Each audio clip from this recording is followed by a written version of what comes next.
السلام علیکم ناظرین، میں حفیظہ بہاری آپ کے ساتھ ہم خیال۔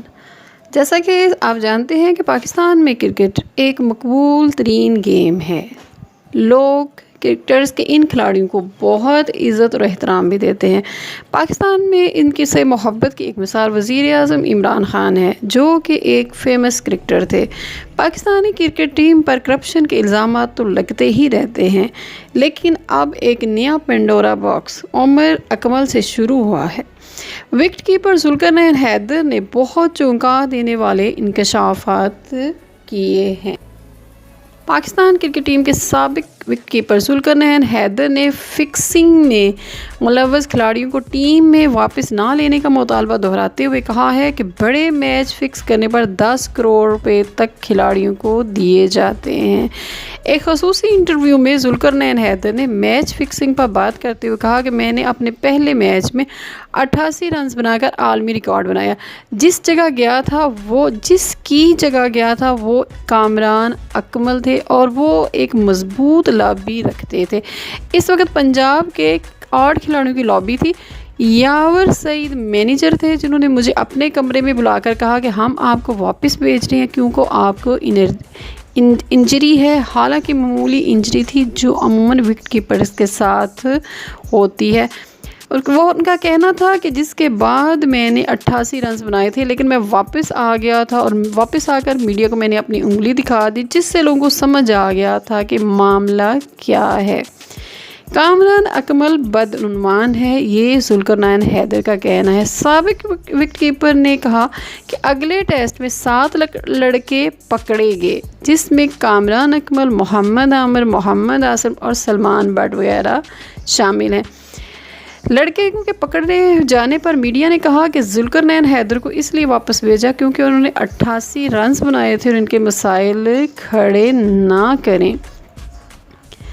ذوالقرنین حیدر نے کہا کہ پاکستانی ٹیم میں پارلیمنٹ سے زیادہ سیاست ہے۔ ان کا کہنا ہے کہ یہ لوگ اپنا کوئی ثبوت نہیں چھوڑتے۔ ان کی لابی اس قدر مضبوط تھی کہ اپنے بندوں کو نواز کر بری ہو جاتے تھے۔ اس لابی میں سلمان بٹ اور آصف سمیت 8 کھلاڑی شامل تھے۔ انہوں نے کہا کہ پنجاب کے 8 لڑکوں کی اپنی ہی لابی تھی، شاہد افریدی کی اپنی لابی تھی اور محمد یوسف اور اس طرح حسن خان کی اپنی لابی تھی۔ ذوالقرنین حیدر نے کہا کہ جب میں ایک لابی کے ساتھ کھانے پر جاتا تھا تو دوسری لابی ناراض ہو جاتی تھی، دوسری کے ساتھ جاتا تو تیسری، اور تیسری کے ساتھ جاتا تو چوتھی لابی بھی ناراض ہوتی تھی۔ ذوالقرنین حیدر نے کہا کہ چوتھے میچ سے قبل دبئی میں گرینڈ حیات ہوٹل میں 2 بندے ملے اور کہا کہ ہمارے ساتھ مل کر کام کرو ورنہ آپ کو اور آپ کے اہل خانہ کو مار دیں گے۔ اس وقت میرا دماغ مفلوج ہو گیا۔ ان کا کہنا تھا کہ پھر ایک کھلاڑی ٹیسٹ کھیلنے آئے تھے اور میں نے ان سے مشورہ کیا کہ دھمکیاں ملی ہیں، تو انہوں نے کہا کوئی بات نہیں، اس طرح کی دھمکیاں مجھے بھی ملی ہیں لیکن انہوں نے ظاہر نہیں کی۔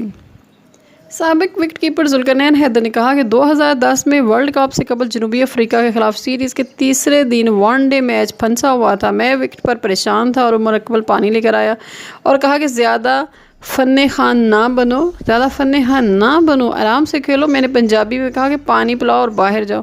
انہوں نے کہا کہ اس وقت وقار یونس کوچ تھے، جن کے پاس عمر اکمل نے جا کر پوری بات نہیں بتائی، صرف میری بات ان تک پہنچا دی۔ وقار یونس مجھ سے ناراض ہوئے اور مجھے بلایا تو میں نے ان کو سب کچھ بتا دیا۔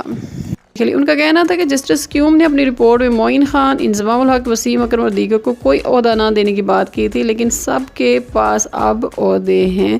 یاد رہے کہ ذوالقرنین حیدر نومبر 2010 میں دبئی میں جنوبی افریقہ کے خلاف سیریز کھیلنے کے دوران انجرڈ ہو گئے تھے، انہیں واپس بھیج دیا گیا تھا۔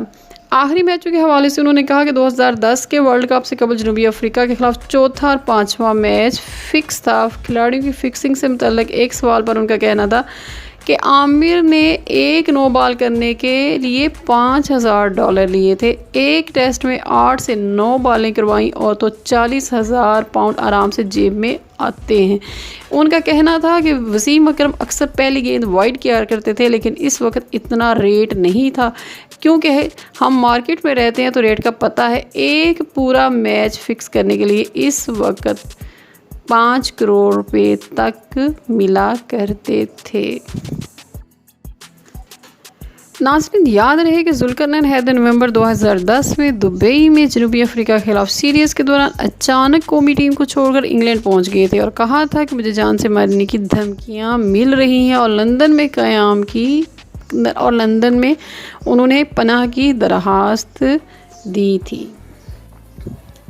آپ اندازہ لگا لیجیے جن لوگوں کو ہم آسمان پہ چڑھا کر دیوتا بناتے ہیں۔ یہ آج کے لیے اتنا ہی، پھر بات کریں گے۔ اپنا خیال رکھیے گا۔ السلام علیکم ورحمۃ اللہ وبرکاتہ۔